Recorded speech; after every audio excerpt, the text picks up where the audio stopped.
Hello, welcome back to the session, and we are going to start a new data structure which is the dictionary. And I love dictionary because they are very intuitive and very powerful.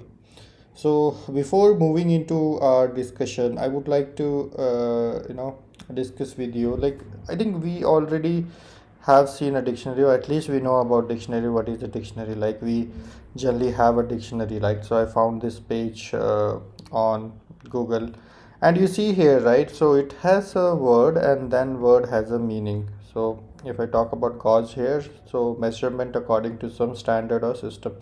Now that's the same implementation you can see on Python. However, the only difference is the instead of using word, the Python calls it as a key, and the description of the word is called the value. So we do have the key value pair there, and as we know that in the dictionaries we can have n number of words, so similarly we can have n number of key value pairs in the dictionary.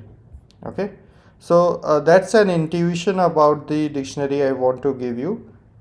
I will start discussing about in detail in the next session. See you in another video.